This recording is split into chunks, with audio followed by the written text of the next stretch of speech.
Paragraph number 3 में हम देखते हैं कि क्या बात की गई है। Some people say that we can not learn to speak a language better. देखिए तीसरा है तो ए बी और सी पार्ट बन जाएगा और इसके अंदर बात क्या की गई है कि लैंग्वेज को बेटर कैसे किया जा सकता है। लैंग्वेज बेटर करने के लिए कुछ लोगों का क्या मत है कि with the help of a book, तो उसके बिना नॉट नहीं कर सकते। तो जैसे सेकंड पैराग्राफ में बुक्स की रीडिंग के बारे में बात की गई थी कि इंटेंसिव ना हो, एक्सटेंसिव हो जाए, तो ऐसे ही इन्होंने क्या कहा कि अगर बुक नहीं होगी तो कुछ भी नहीं होगा। तो ये ए पार्ट तो ये बन गया सी का A part, need of a book. Main heading और देख लेंगे हम क्या कर देंगे, लैंग्वेज बेटर। टू स्पीक का एस पी शॉर्ट कर देंगे, to speak language LANG, language को भी हम एब्रीविएशन में ले लेते हैं। तो सी पार्ट में नोट्स क्या बन जाएंगे, टू स्पीक बेटर और लैंग्वेज LANG डॉट लैंग्वेज, और इसका ए पार्ट आ जाएगा बुक। बुक की हमें बहुत ज़्यादा ज़रूरत है, आगे देख लेते हैं। To believe this is to believe that, ये तो उसी तरह से हो गया, दिस मैंने यह, दैट मैंने वह। इस पर विश्वास करना तो ऐसा है जैसा कि the spoken language and the written language are quite different things, कि बोलना लैंग्वेज का और उसको लिखना अलग अलग चीज़ों को मानने जैसा है। दिस इज नॉट सो, लेकिन ऐसा नहीं है। There is a very great deal in common, दोनों में कॉमन है, दोनों में बहुत सारी चीजें मिलती हैं, मेल खाती हैं, कॉमन है।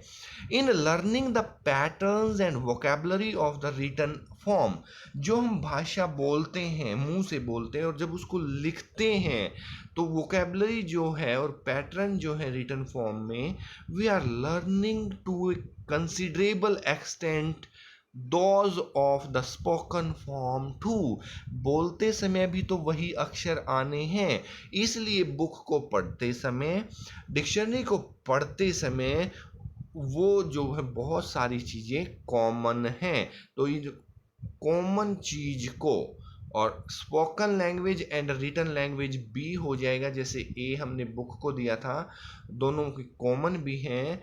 और सी है, सी इसका हम बना लेते हैं वोकेबलरी आ गया, लर्निंग आ गया हमारा, और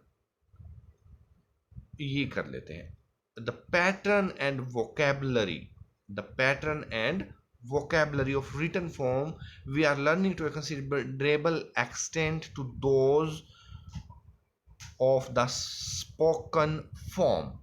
तो दोनों सेम हैं, तो हम ये सेम वर्ड यूज कर सकते हैं, सेम पैटर्न एंड वोकेबलरी, ये हमारा नेक्स्ट हेडिंग बन जाएगा। पैसेज के बाद हम उन सबको चेक भी करेंगे। We are in fact learning a language and not merely one form of language.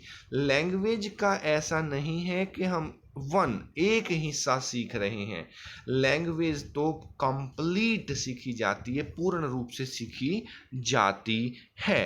तो आइए देखते हैं इसके क्या नोट्स बन सकते हैं।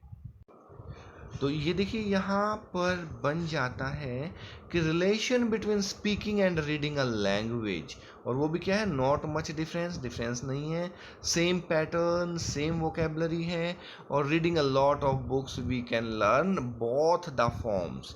और देखिए जब हमने पूरा पैसेज कर लिया तो हम इसका एक उपयुक्त शीर्षक या टाइटल भी दे सकते हैं, क्या, how to improve spoken and written English, और अगर और शॉर्ट करना चाहें तो how to improve English speaking भी कर सकते हैं, और हम how to improve a language भी कर सकते हैं। और भी बहुत सारे टाइटल आपके मन में आए होंगे, शीर्षक आए होंगे, वो भी हम इस तरह से दे सकते हैं। तो इस प्रकार से हम दिए गए पैसेज के नोट्स बड़े आसानी से बना सकते हैं। Thank you very much.